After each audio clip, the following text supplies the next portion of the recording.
नमस्कार दोस्तों, मैं सीए मनोज जैन। जैसे कि आपके ऊपर ई इनवॉइस एप्लीकेबल हो जाएगा या ऑलरेडी ई इनवॉइस एप्लीकेबल है, तो आपको पता होगा जीएसटीआर वन में ऑटो पॉपुलेशन होता है डिटेल फ्रॉम ई इनवॉइस से।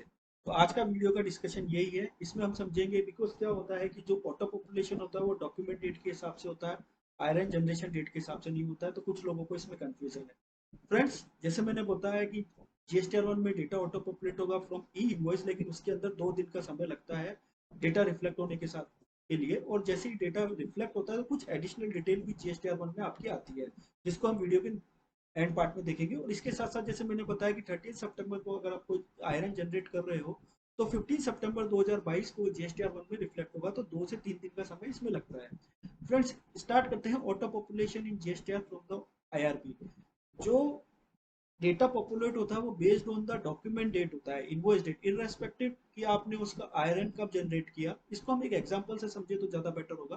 फॉर एग्जांपल, हम एक एग्जांपल लेते हैं जिसके अंदर जो हमारा इनवॉइस नंबर है AMMJ 001, डेट ऑफ इनवॉइस 1/4/2022 है। उसका आयरन जो जनरेट हुआ 13/9/2022, मतलब अप्रैल की इनवॉइस का आयरन हमने जनरेट किया 13/9/2022।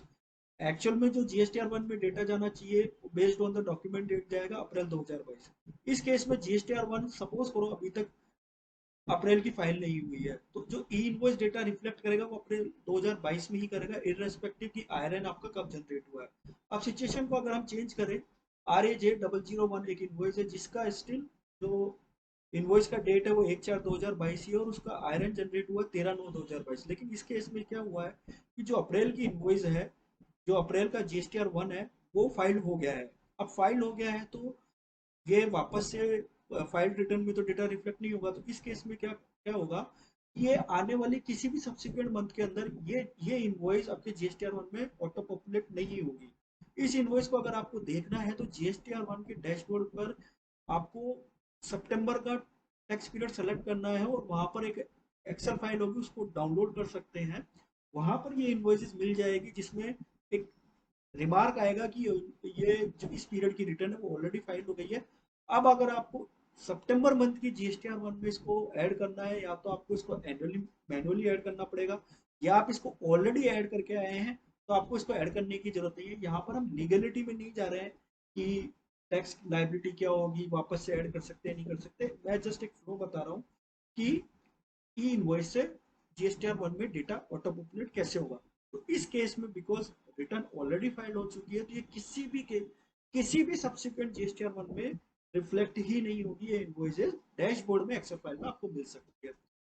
इलस्ट्रेशन 2 लेते हैं। इसके अंदर AMMJ 001 एक इनवॉइस है जिसका डेट ऑफ इनवॉइस 1/9/2022 है। हम लोगों ने क्या किया कि 11 अक्टूबर मेरी लास्ट डेट थी और मैंने अभी तक इसका ई इनवॉइस जनरेट नहीं किया। ये थ्योरेटिकल एग्जांपल है, हाइपोथेटिकल है। तो इस केस में क्या हुआ कि यूजर ने इसको मैनुअली एंटर कर दिया जीएसटीआर वन में। अभी तक जीएसटीआर वन फाइल भी नहीं हुई है लेकिन उसने मैनुअली एंटर कर दिया। अब क्या हुआ कि सेम इनवॉइस का हमको पता चला 13 अक्टूबर को कि इसका इनवॉइस जनरेट नहीं हुआ है। यूजर ने ऑलरेडी मैनुअली इसको मेंशन किया हुआ है। तो हमने 13 अक्टूबर को इस इनवॉइस का ई इनवॉइस जनरेट किया। इस केस में क्या होगा, इस केस में भी स्टिल बिकॉज आपने मैनुअली जीएसटीआर वन में ऑलरेडी एंटर किया हुआ है, तो मैनुअली एंटर्ड इनवॉइस को ई इनवॉइस ओवरराइट नहीं करेगा। ये अगेन आपको डैशबोर्ड में इस रिमार्क के साथ मिलेगा कि इस नंबर की इनवॉइसेस ऑलरेडी अपलोडेड है। अब यहाँ पर दो चीज हो सकती है कि सितंबर 2022 की रिटर्न ऑलरेडी फाइल्ड हो गई। उस केस में तो ये एरर देगा कि ये ऑलरेडी रिटर्न फाइल्ड है। और अगर सपोज नहीं हुई है और मैनुअली एंटर किया हुआ है विदाउट आयरन के साथ में, तब भी ये एक रिमार्क देगा कि ये इनवॉइसेस ऑलरेडी मैनुअली एंटर्ड है।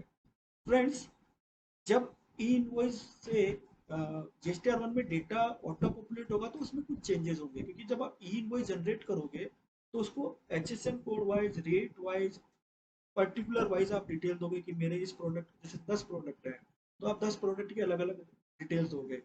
और सपोज करो उनकी रेट एक ही है, तो जब ई इनवॉइस से जीएसटीआर वन में ऑटो पॉपुलेट होगा तो ये आइटम लेवल पे, रेट लेवल पर आपका ऑटो पॉपुलेशन होगा, नहीं कि बाकी कोई 10 लाइन आइटम अगर सपोज करो एक सिंगल रेट से 18% से, तो ई इनवॉइस जीएसटीआर वन में 18% से एक लाइन आइटम दिखाएगी। अगर उसका HSN भी सेम है, बिकॉज क्या है कि हमको पता है कि जीएसटीआर 2 में जब डेटा रिफ्लेक्ट होता है तो हमें आइटम लेवल पर ही दिखता है। इसी के साथ साथ वो कुछ एडिशनल डिटेल्स भी जीएसटीआर 1 में ऑटो रिफ्लेक्ट होंगी, जैसे कि ये जो जीएसटीआर 1 में इनवॉइस रिफ्लेक्ट हो रही है, इसका सोर्स है ई इनवॉइस, इसका आईआरएन नंबर भी साथ में वहां पर दिखेगा एक अलग से कॉलम में, और उसकी डेट भी दिखेगी आईआरएन रेफरेंस नंबर की, कौन सी डेट को आपने वो ई इनवॉइस जनरेट किया है।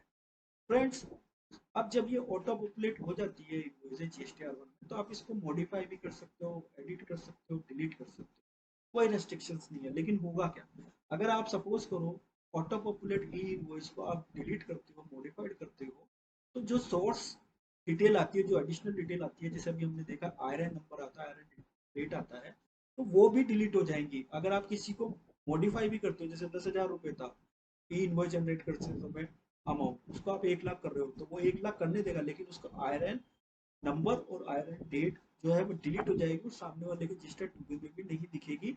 इनफैक्ट इन शॉर्ट ये यही होगा, अगर हम नेटशेल में बोले तो ये होगा कि ये इनवॉइस जनरेट ही नहीं। तो आपको ध्यान रखना है कि आप जब भी मॉडिफाई अपडेट करते हो डिटेल को, वो तभी करें जब आपने ई इनवॉइस पे कुछ अलग पर्टिकुलर्स डाले थे और जीएसटीआर 1 में कुछ अलग पर्टिकुलर्स रिफ्लेक्ट हो। अगर जैसे कि आपको पता है कि आपने ई इनवॉइस जनरेट किया और विद इन 24 आवर्स आप उसको कैंसिल भी कर सकते हो। फ्रेंड्स, तो अगर कैंसिल किया तो ये जीएसटीआर 1 में ऑटो पॉपुलेट होगी नहीं होगी। अगर आपने कैंसिल कर दिया है, जो रेस्पेक्टिव गिवन टाइम है उसमें कैंसिल कर दिया है, तो अगेन ये वही डैशबोर्ड की एक्सेल फाइल है, उसमें मिलेगी रिमार्क के साथ में कि ये इनवॉइस कैंसिल हो गई है, आपको इस पर कोई एक्शन लेने की जरूरत नहीं है, वो ऑटो जीएसटीआर 1 में ऑटो पॉपुलेट ही नहीं होगी।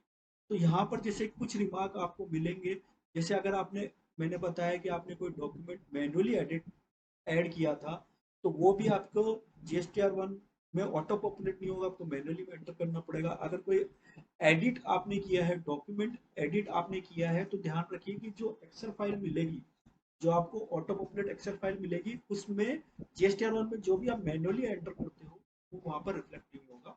तो ये आपको ध्यान रखना। फ्रेंड्स, तो ये मेरा, और एक और इम्पोर्टेंट चीज कि जीएसटीआर 1 से ई इनवॉइस से आपके जीएसटीआर 1 की रेस्पेक्टिव टेबल्स में डिटेल ऑटोमेटिक फिल होगी। जैसे अगर आपने किसी B2B इनवॉइसेस के लिए ई इनवॉइस जनरेट किया है, तो वो जीएसटीआर 1 की B2B में चली जाएगी। उसमें भी फर्दर कैटेगरी है कि वो रिवर्स चार्ज वाली है, रिवर्स चार्ज। तो आप अगर रिवर्स चार्ज वाले इनवॉइसेस का ई इनवॉइस कर रहे हो, तो वो रिवर्स चार्ज की कॉलम में जाएगी। एक्सपोर्ट में विद पेमेंट, विदाउट पेमेंट, तो वो एक्सपोर्ट में चल जाएगी। क्रेडिट नोट, डेबिट नोट, तो वो रेस्पेक्ट। इसके अलावा कुछ कुछ टेबल्स होंगी जो आपको मैन्युअली फाइल करनी है, जैसे नील एग्जाम नोट, जीएसटी की इन आयरन जनरेट करने का कोई रिक्वायरमेंट नहीं है, B2C इनवॉइसेस का आयरन जनरेट करने का कोई रिक्वायरमेंट नहीं है। जीएसटीआर 1 80% तक आपका ऑटो पॉपुलेशन हो जाएगा आफ्टर ई इनवॉइस, लेकिन 20% मैनुअल जो डिटेल है वो आपको स्टिल। वीडियो अगर अच्छा लगा हो तो लाइक शेयर एंड सब्सक्राइब करना ना भूलें। टिल देन, जय हिंद, जय भारत।